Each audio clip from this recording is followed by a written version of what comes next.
सत श्री अकाल जी सारिਆਂ ਨੂੰ। मैं पिछले लैक्चर ਵਿੱਚ ਤੁਹਾਨੂੰ ऑप्टिकल फाइबर कम्युनिकेशन ਦਾ चैप्टर 2 कराया सी। चैप्टर 2 सी overview of optical fibre communication, जिस ਵਿੱਚ ਆਪਾਂ ਸਭ ਤੋਂ ਪਹਿਲਾਂ ऑप्टिकल फाइबर ਦੀ स्ट्रक्चर ਬਾਰੇ ਪੜਿਆ ਕਿ ਕਿਸ ਤਰ੍ਹਾਂ ਦੀ ਬਣੀ ਹੁੰਦੀ ਹੈ। ਇਹਦੇ ਵਿੱਚ 3 ਲੇਅਰਸ ਹੁੰਦੀਆਂ ਨੇ, ਕੋਰ, ਕਲੈਡਿੰਗ ਤੇ ਜੈਕਟ। ਉਸ ਤੋਂ ਬਾਅਦ ਆਪਾਂ ਲਾਈਟ ਥਿਊਰੀ ਬਾਰੇ ਪੜਿਆ ਕਿ ਲਾਈਟ ਦਾ ਡੂਅਲ ਨੇਚਰ ਹੁੰਦਾ ਹੈ। ਲਾਈਟ ਦਾ ਵੇਵ ਨੇਚਰ ਵੀ ਹੈ ਤੇ ਪਾਰਟੀਕਲ ਨੇਚਰ ਵੀ ਹੈ। ਵੇਵ ਨੇਚਰ ਵਿੱਚ ਕੀ ਸ਼ੋ ਹੁੰਦਾ ਹੈ ਕਿ ਜਿਹੜੀ ਲਾਈਟ ਹੈ ਉਹ ਬੈਂਡ ਵੀ ਕਰਦੀ ਹੈ, ਤੇ ਪਾਰਟੀਕਲ ਨੇਚਰ ਕੀ ਸ਼ੋ ਕਰਦਾ ਕਿ ਲਾਈਟ ਸਟ੍ਰੇਟ ਲਾਈਨ ਦੇ ਵਿੱਚ ਟਰੈਵਲ ਕਰਦੀ ਹੈ। ਤਾਂ ਡੂਅਲ ਨੇਚਰ ਤੋਂ ਬਾਅਦ ਹੀ ਆਪਾਂ ਨੂੰ ਦੋ ਫਿਨੋਮੇਨਾ ਪਤਾ ਲੱਗੇ, ਰਿਫਲੈਕਸ਼ਨ ਅਤੇ ਰੀਫਰੈਕਸ਼ਨ ਦਾ। ਰਿਫਲੈਕਸ਼ਨ ਦੇ ਵਿੱਚ ਕੀ ਹੁੰਦਾ ਸੀ ਕਿ ਲਾਈਟ ਸਪੋਜ਼ ਕਰੋ ਸਟ੍ਰੇਟ ਮੂਵ ਕਰ ਰਹੀ ਹੈ, ਤਾਂ ਜਦੋਂ ਆਪਣੀ ਡਾਇਰੈਕਸ਼ਨ ਚੇਂਜ ਕਰਦੀ ਹੈ ਤਾਂ ਉਹਨੂੰ ਕੀ ਕਹਿੰਦੇ ਨੇ, ਰਿਫਲੈਕਸ਼ਨ। ਤੇ ਰੀਫਰੈਕਸ਼ਨ ਦੇ ਵਿੱਚ ਕੀ ਪੜਿਆ ਸੀ ਕਿ ਲਾਈਟ ਜਦੋਂ ਇੱਕ ਮੀਡੀਅਮ ਤੋਂ ਦੂਸਰੇ ਮੀਡੀਅਮ 'ਚ ਟਰੈਵਲ ਕਰਦੀ ਹੈ ਤਾਂ ਉਹਨੂੰ ਕੀ ਕਹਿੰਦੇ ਨੇ, ਰੀਫਰੈਕਸ਼ਨ। ਕਿਉਂਕਿ ਉਹਦੀ ਕੀ ਹੁੰਦੀ ਹੈ, ਲਾਈਟ ਦੀ ਇੱਕ ਮੀਡੀਅਮ ਤੋਂ ਦੂਜੇ ਮੀਡੀਅਮ ਵਿੱਚ ਟਰੈਵਲ ਕਰਨ ਦੇ ਦੌਰਾਨ ਕੀ ਹੋ ਜਾਂਦੀ, ਲਾਈਟ ਦੀ ਸਪੀਡ ਚੇਂਜ ਹੋ ਜਾਂਦੀ ਹੈ।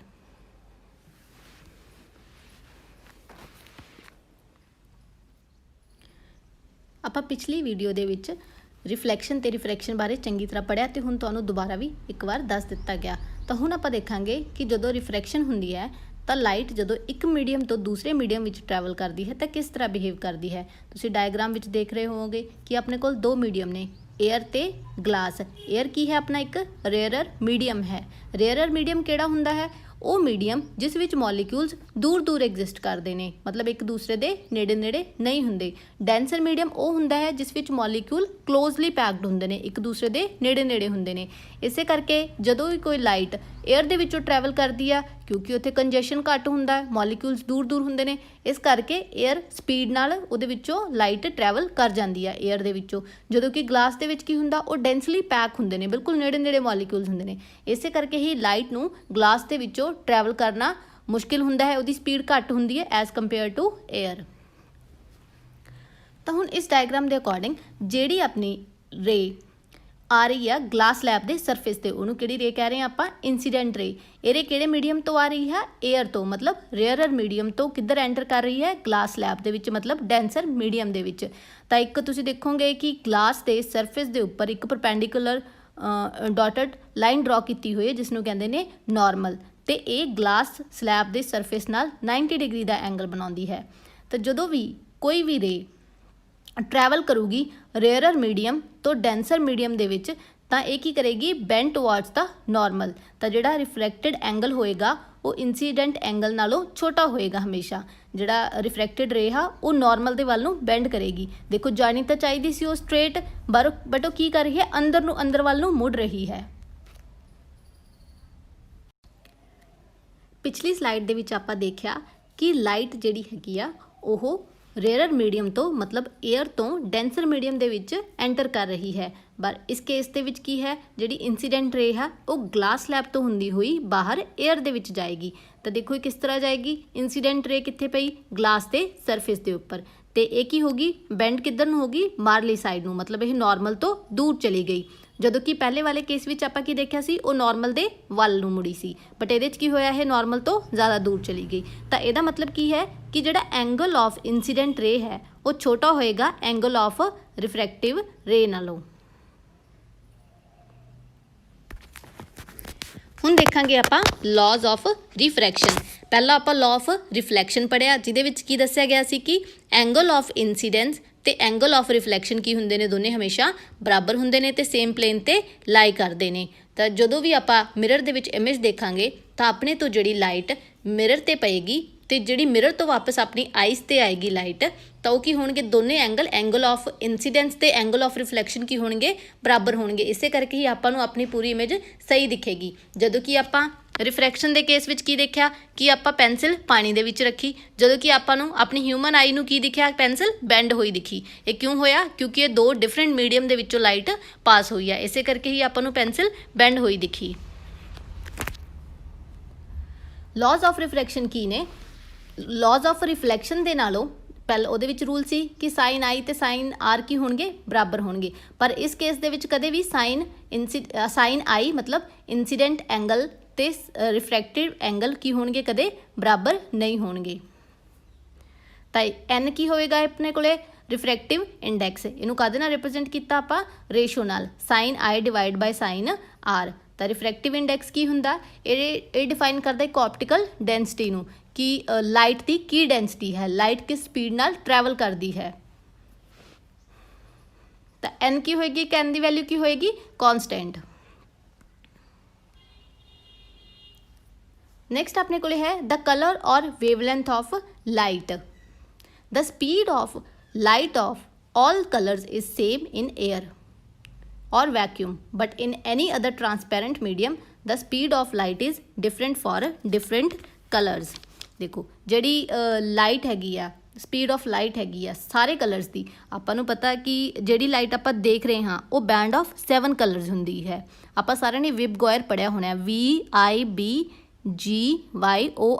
V मतलब वायलेट, I मतलब इंडिगो, B मतलब blue colour, G green colour, Y yellow colour, O orange colour and R red colour. इस तरह का एक ही हुंदा है बैंड ऑफ 7 कलर्स हुंदा है।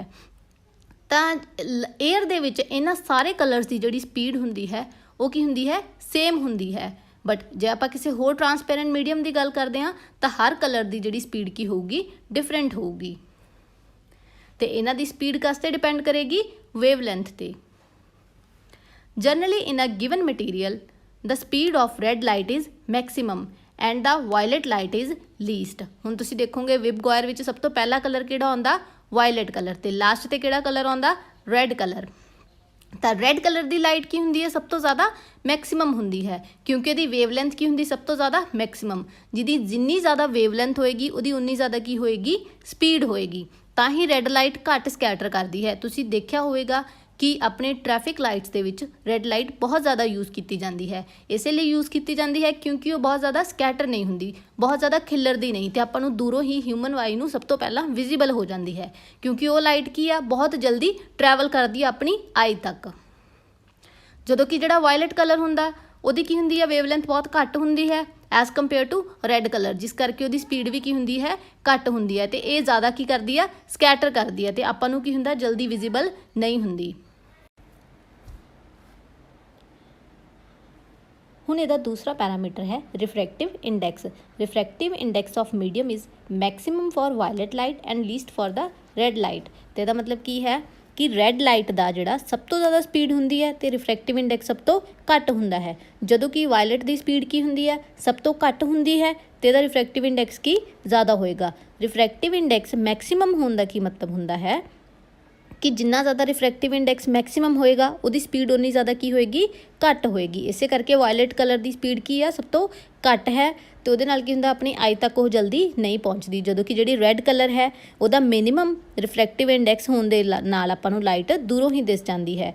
ਤਾਂ ਇਹਦੀ ਐਗਜ਼ਾਮਪਲ ਆਪਾਂ ਦੂਸਰੀ ਲੈ ਸਕਦੇ ਹਾਂ, ਜਿੱਦਾਂ ਐਂਬੂਲੈਂਸ ਲਾਈਟ। ਐਂਬੂਲੈਂਸ ਲਾਈਟ ਹਮੇਸ਼ਾ ਰੈੱਡ ਕਲਰ ਦੀ ਇਸ ਲਈ ਹੁੰਦੀ ਹੈ ਤਾਂ ਕਿ ਉਹ ਆਪਣੀ ਆਈ ਨੂੰ ਦੂਰੋਂ ਹੀ ਦਿਖ ਜਾਵੇ। ਤਾਂ ਆਪਾਂ ਜਦੋਂ ਵੀ ਕੋਈ ਦੂਰ ਤੋਂ ਹੀ ਆਪਾਂ ਨੂੰ ਉਹ ਟ੍ਰੈਫਿਕ ਲਾਈਟ ਜਾਂ ਫਿਰ ਐਂਬੂਲੈਂਸ ਲਾਈਟ ਦਿਖ ਜਾਏ।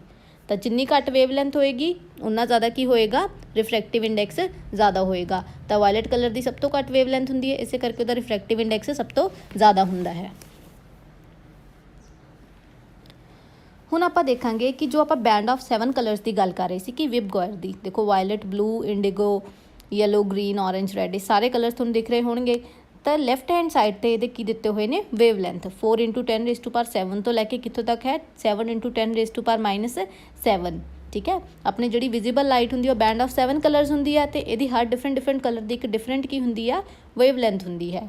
ਤਾਂ ਪਰਪਲ ਕਲਰ ਜਿਹੜਾ ਵਾਇਲਟ ਕਲਰ ਹੋਊਗਾ ਇਹਦੀ ਕੋਈ ਹੋਰ ਵੇਵਲੈਂਥ ਹੋਏਗੀ, ਤੇ ਰੈੱਡ ਕਲਰ ਦੀ ਡਿਫਰੈਂਟ ਵੇਵਲੈਂਥ ਹੋਏਗੀ। ਜਿਹੜਾ ਵਾਇਲਟ ਕਲਰ ਆ ਉਹਦੀ ਸਭ ਤੋਂ ਘੱਟ ਵੇਵਲੈਂਥ ਹੁੰਦੀ ਹੈ, ਤੇ ਰੈੱਡ ਕਲਰ ਦੀ ਸਭ ਤੋਂ ਜ਼ਿਆਦਾ ਵੇਵਲੈਂਥ ਹੁੰਦੀ ਹੈ। ਉਸੇ ਤਰ੍ਹਾਂ ਹੀ ਜਿਹਦੀ ਜਿੰਨੀ ਘੱਟ ਵੇਵਲੈਂਥ ਉਹਦੀ ਉਨੀ ਜ਼ਿਆਦਾ ਕੀ ਹੋਏਗੀ, ਐਨਰਜੀ ਹੋਏਗੀ, ਤੇ ਜਿਹਦੀ ਜਿੰਨੀ ਜ਼ਿਆਦਾ ਵੇਵਲੈਂਥ ਉਨੀ ਘੱਟ ਕੀ ਹੋਏਗੀ, ਐਨਰਜੀ ਹੋਏਗੀ।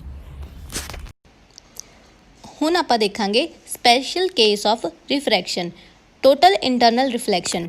ਟੋਟਲ ਇੰਟਰਨਲ ਰਿਫਲੈਕਸ਼ਨ ਇੱਕ ਰਿਫਰੈਕਸ਼ਨ ਦਾ ਹੀ ਕੇਸ ਹੈ। ਆਪਾਂ ਪਹਿਲਾਂ ਰਿਫਰੈਕਸ਼ਨ ਬਾਰੇ ਦੇਖਾਂਗੇ ਕਿ ਕੀ ਪੜ੍ਹਿਆ ਸੀ। ਉਹਦੇ ਵਿੱਚ ਆਪਾਂ ਰਿਫਰੈਕਸ਼ਨ ਦੇ ਵਿੱਚ ਆਪਾਂ ਦੇਖਿਆ ਸੀ ਕਿ ਲਾਈਟ ਜਦੋਂ ਇੱਕ ਮੀਡੀਅਮ ਤੋਂ ਦੂਸਰੇ ਮੀਡੀਅਮ ਵਿੱਚ ਟਰੈਵਲ ਕਰਦੀ ਹੈ ਤਾਂ ਲਾਈਟ ਦੀ ਸਪੀਡ ਅਤੇ ਡਾਇਰੈਕਸ਼ਨ ਦੋਨੇ ਕੀ ਹੋ ਜਾਂਦੇ ਨੇ, ਬਦਲ ਜਾਂਦੇ ਨੇ। ਤਾਂ ਆਪਾਂ ਉਹੀ ਇਸ ਕੇਸ ਦੇ ਵਿੱਚ ਕੀ ਕਰਾਂਗੇ, ਸਟੱਡੀ ਕਰਾਂਗੇ। ਆਪਾਂ ਦੇਖਿਆ ਕਿ ਜਦੋਂ ਵੀ ਲਾਈਟ ਡੈਂਸਰ ਤੋਂ ਰੇਅਰਰ ਜਾਂ ਰੇਅਰਰ ਤੋਂ ਡੈਂਸਰ ਮੀਡੀਅਮ 'ਚ ਟਰੈਵਲ ਕਰਦੀ ਹੈ ਤਾਂ ਉਹ ਆਪਣੇ ਨਾਰਮਲ ਦੇ ਨਾਲ ਜਾਂ ਤਾਂ ਨਾਰਮਲ ਦੇ ਵੱਲ ਮੁੜੇਗੀ, ਬੈਂਡ ਟੂਵਰਡਸ ਦਾ ਨਾਰਮਲ ਹੋਏਗੀ, ਜਾਂ ਕੀ ਹੋਏਗੀ, ਨਾਰਮਲ ਤੋਂ ਦੂਰ ਚਲੀ ਜਾਏਗੀ, ਮੂਵਸ ਅਵੇ ਫਰੋਮ ਦਾ ਨਾਰਮਲ।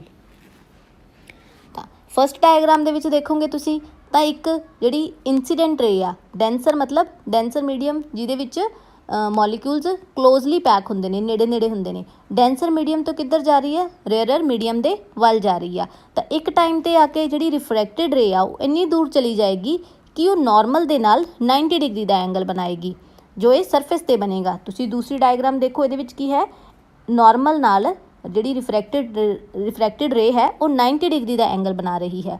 ਹੁਣ ਇਸ ਤੋਂ ਬਾਅਦ ਅਗਰ ਆਪਾਂ ਇੰਸੀਡੈਂਟ ਰੇ ਨੂੰ ਥੋੜ੍ਹਾ ਜਿਹਾ ਵੀ ਮੂਵ ਕਰਾਂਗੇ ਤਾਂ ਇੱਕ ਪੁਆਇੰਟ 'ਤੇ ਆ ਕੇ ਰਿਫਰੈਕਟਿਡ ਰੇ ਰਿਫਲੈਕਟ ਹੋ ਕੇ ਮਤਲਬ ਰਿਫਲੈਕਟ ਬੈਕ ਹੋ ਜਾਏਗੀ ਆਪਣੇ ਹੀ ਮੀਡੀਅਮ ਦੇ ਵਿੱਚੋਂ। ਉਹ ਡੈਂਸਰ ਮੀਡੀਅਮ ਵਿੱਚੋਂ ਹੀ ਆਈ ਅਤੇ ਡੈਂਸਰ ਮੀਡੀਅਮ ਦੇ ਵਿੱਚ ਹੀ ਵਾਪਸ ਚਲੀ ਗਈ। ਉਹ ਜਿਸ ਮੀਡੀਅਮ ਵਿੱਚੋਂ ਆਈ ਉਸੇ ਮੀਡੀਅਮ ਵਿੱਚ ਕੀ ਆ ਜਾਏਗੀ, ਵਾਪਸ ਹੋ ਜਾਏਗੀ, ਰਿਫਲੈਕਟ ਹੋ ਗਈ। ਤਾਂ ਇਸ ਫਿਨੋਮੀਨਾ ਨੂੰ ਕੀ ਕਹਿੰਦੇ ਨੇ, ਟੋਟਲ ਇੰਟਰਨਲ ਰਿਫਲੈਕਸ਼ਨ। ਅਤੇ ਉਹ ਐਂਗਲ ਜਿਸ ਐਂਗਲ ਉੱਤੇ ਇਹ ਵਾਪਸ ਆਪਣੇ ਹੀ ਮੀਡੀਅਮ ਦੇ ਵਿੱਚ ਆ ਜਾਏਗੀ ਉਸਨੂੰ ਕੀ ਕਹਿੰਦੇ ਨੇ, ਕ੍ਰਿਟੀਕਲ ਐਂਗਲ। ਕ੍ਰਿਟੀਕਲ ਐਂਗਲ, ਹੁਣੇ ਤੁਹਾਨੂੰ ਦੱਸਿਆ ਕਿ ਕ੍ਰਿਟੀਕਲ ਐਂਗਲ ਕੀ ਹੁੰਦਾ ਹੈ। ਕ੍ਰਿਟੀਕਲ ਐਂਗਲ ਉਹ ਐਂਗਲ ਹੈ ਜਿਸ ਉੱਤੇ ਲਾਈਟ ਜਿਸ ਮੀਡੀਅਮ ਵਿੱਚੋਂ ਆਈ ਹੈ ਉਸੇ ਮੀਡੀਅਮ ਵਿੱਚ ਹੀ ਵਾਪਸ ਆ ਜਾਏਗੀ ਰਿਫਲੈਕਟ ਹੋ ਕੇ। ਮਤਲਬ ਅਗਰ ਮੰਨ ਲਓ ਕ੍ਰਿਟੀਕਲ ਐਂਗਲ ਆਪਣੇ ਕੋਲੇ ਪਾਣੀ ਦਾ 49 ਡਿਗਰੀ ਹੈ, ਤਾਂ ਜਦੋਂ ਹੀ ਆਪਾਂ ਪਾਣੀ ਦੇ ਵਿੱਚ ਆਪਣਾ ਇੰਸੀਡੈਂਟ ਐਂਗਲ 49 ਡਿਗਰੀ ਤੋਂ ਜ਼ਿਆਦਾ ਕਰਾਂਗੇ ਤਾਂ ਲਾਈਟ ਕੀ ਹੋਏਗੀ, ਉਸੇ ਪਾਣੀ ਦੇ ਵਿੱਚ ਰਿਫਲੈਕਟ ਹੋ ਕੇ ਵਾਪਸ ਆ ਜਾਏਗੀ, ਦੂਸਰੇ ਮੀਡੀਅਮ ਦੇ ਵਿੱਚ ਨਹੀਂ ਜਾਏਗੀ, ਤਾਂ ਲਾਈਟ ਪਾਣੀ ਦੇ ਵਿੱਚ ਹੀ ਰਹੇਗੀ। ਉਸੇ ਤਰ੍ਹਾਂ ਗਲਾਸ, ਜਿਵੇਂ ਆਪਾਂ ਆਪਟੀਕਲ ਫਾਈਬਰ ਦੇ ਵਿੱਚ ਕੀ ਯੂਜ਼ ਕਰ ਰਹੇ ਹਾਂ, ਗਲਾਸ ਫਾਈਬਰ ਯੂਜ਼ ਕਰ ਰਹੇ ਹਾਂ, ਗਲਾਸ ਦੀ ਬਣੀ ਹੁੰਦੀ ਹੈ ਕੋਰ।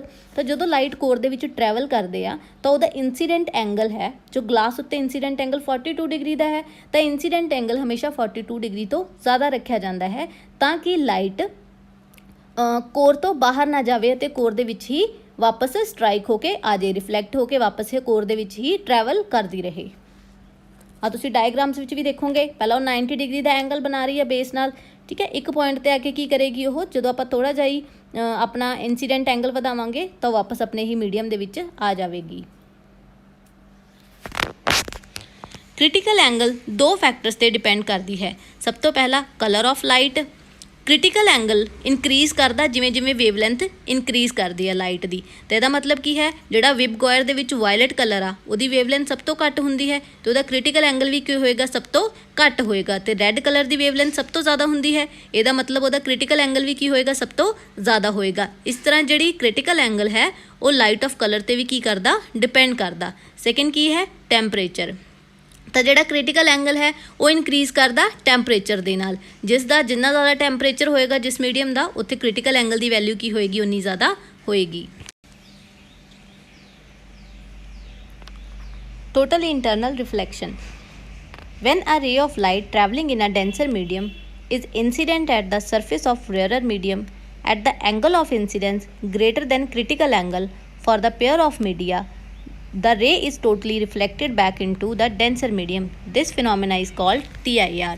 ਤੁਹਾਨੂੰ ਹੁਣੇ ਪਿੱਛੇ ਵੀ ਸਮਝਾਇਆ ਗਿਆ ਕਿ ਜਦੋਂ ਆਪਾਂ ਡੈਂਸਰ ਮੀਡੀਅਮ ਤੋਂ ਲਾਈਟ ਰੇਅਰਰ ਮੀਡੀਅਮ ਵੱਲ ਜਾਏਗੀ ਤਾਂ ਆਪਣਾ ਜਿਹੜਾ ਇੰਸੀਡੈਂਸ ਐਂਗਲ ਹੋਏਗਾ, ਜਿਸ ਐਂਗਲ 'ਤੇ ਰੇ ਐਂਟਰ ਕਰੇਗੀ, ਅਗਰ ਆਪਾਂ ਉਹ ਐਂਗਲ ਕ੍ਰਿਟੀਕਲ ਐਂਗਲ ਤੋਂ ਜ਼ਿਆਦਾ ਰੱਖਾਂਗੇ ਤਾਂ ਆਪਣੀ ਜਿਹੜੀ ਰੇ ਹੋਏਗੀ ਉਹ ਰਿਫਲੈਕਟ ਹੋ ਕੇ ਵਾਪਸ ਕੀ ਆ ਜਾਏਗੀ, ਡੈਂਸਰ ਮੀਡੀਅਮ ਦੇ ਵਿੱਚ ਹੀ ਆ ਜਾਏਗੀ। ਤਾਂ ਇਸ ਫਿਨੋਮੀਨਾ ਨੂੰ ਕੀ ਕਹਿੰਦੇ ਨੇ, ਟੋਟਲ ਇੰਟਰਨਲ ਰਿਫਲੈਕਸ਼ਨ।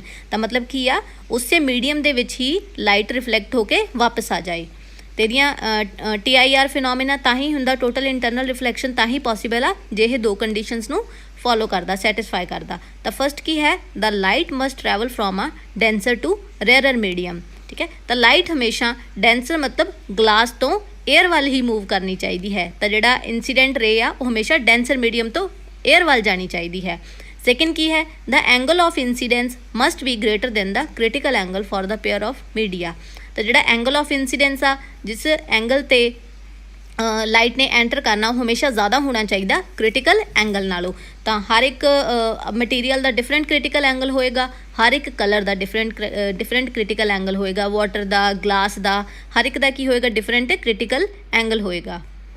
ਇਸ ਡਾਇਗਰਾਮ ਦੇ ਵਿੱਚ ਤੁਸੀਂ ਦੇਖ ਰਹੇ ਹੋ ਕਿ ਲਾਈਟ ਕਿਸ ਤਰ੍ਹਾਂ ਕੋਰ ਦੇ ਵਿੱਚ ਇੱਕ ਐਂਡ ਤੋਂ ਦੂਸਰੇ ਐਂਡ ਤੱਕ ਟਰੈਵਲ ਕਰਦੀ ਹੈ। ਆਪਾਂ ਪਹਿਲਾਂ ਹੀ ਪੜਿਆ ਕਿ ਕੋਰ ਕਿਹੜੇ ਮਟੀਰੀਅਲ ਦੀ ਬਣੀ ਹੁੰਦੀ ਹੈ, ਗਲਾਸ ਜਾਂ ਸਿਲਿਕਾ ਦੀ, ਤੇ ਗਲਾਸ ਦਾ ਰਿਫਰੈਕਟਿਵ ਇੰਡੈਕਸ ਕਿੰਨਾ ਹੁੰਦਾ ਹੈ, 42 ਡਿਗਰੀ ਦਾ। ਤਾਂ ਹਮੇਸ਼ਾ ਹੀ ਜਦੋਂ ਕੋਰ ਵਿੱਚੋਂ ਲਾਈਟ ਪਾਸ ਕਰਦੀ ਹੈ ਤਾਂ ਇਨਸੀਡੈਂਟ ਰੇ ਜਿਹੜੀ ਹੈਗੀ ਆ ਉਹਦਾ ਐਂਗਲ ਹਮੇਸ਼ਾ 42 ਡਿਗਰੀ ਨਾਲੋਂ ਮਤਲਬ ਕ੍ਰਿਟੀਕਲ ਐਂਗਲ ਨਾਲੋਂ ਹਮੇਸ਼ਾ ਕੀ ਹੁੰਦਾ, ਜ਼ਿਆਦਾ ਹੁੰਦਾ ਹੈ। ਤਾਂ ਹੀ ਕਰਕੇ ਕੋਰ ਕੀ ਕਰਦੀ, ਕੋਰ ਦੇ ਵਿੱਚ ਲਾਈਟ ਕੀ ਹੁੰਦੀ ਹੈ, ਟਰੈਵਲ ਕਰਦੀ ਰਹਿੰਦੀ ਹੈ। ਕੋਰ ਦੇ ਵਿੱਚ ਜਦੋਂ ਵੀ ਲਾਈਟ ਐਂਟਰ ਕਰਦੀ ਹੈ ਉਹ ਰਿਫਲੈਕਟ ਹੋ ਕੇ ਵਾਪਸ ਕੋਰ ਦੇ ਵਿੱਚ ਚਲੀ ਜਾਂਦੀ ਹੈ। ਇਸ ਤਰ੍ਹਾਂ ਰਿਫਲੈਕਟ ਹੁੰਦੀ ਹੋਈ ਇਹ ਇੱਕ ਐਂਡ ਤੋਂ ਦੂਸਰੇ ਐਂਡ ਤੱਕ ਪਹੁੰਚ ਜਾਂਦੀ ਹੈ। ਤਾਂ ਇਸ ਫਿਨੋਮੇਨਾ ਨੂੰ ਕੀ ਕਹਿੰਦੇ ਨੇ, ਟੋਟਲ ਇੰਟਰਨਲ ਰਿਫਲੈਕਸ਼ਨ। ਤੇ ਇਹੀ ਫਿਨੋਮੇਨਾ ਆਪਟੀਕਲ ਫਾਈਬਰ ਕੇਬਲਸ ਦੇ ਵਿੱਚ ਯੂਜ਼ ਕੀਤਾ ਜਾਂਦਾ ਹੈ ਡਾਟਾ ਨੂੰ ਇੱਕ ਜਗ੍ਹਾ ਤੋਂ ਦੂਸਰੀ ਜਗ੍ਹਾ ਤੇ ਭੇਜਣ ਲਈ। ਤਾਂ ਇਹ ਸੀ ਆਪਣਾ ਸੈਕੰਡ ਚੈਪਟਰ, ਜਿਹਦੇ ਵਿੱਚ ਆਪਾਂ light theory, reflection, refraction, total internal reflection ਤੇ ਕ੍ਰਿਟੀਕਲ ਐਂਗਲ ਦੇ ਬਾਰੇ ਪੜ੍ਹਿਆ। ਉਮੀਦ ਹੈ ਕਿ ਤੁਹਾਨੂੰ ਸਾਰਿਆਂ ਨੂੰ ਚੰਗੀ ਤਰ੍ਹਾਂ ਇਹ ਚੈਪਟਰ ਸਮਝ ਆ ਗਿਆ ਹੋਵੇਗਾ। ਧੰਨਵਾਦ।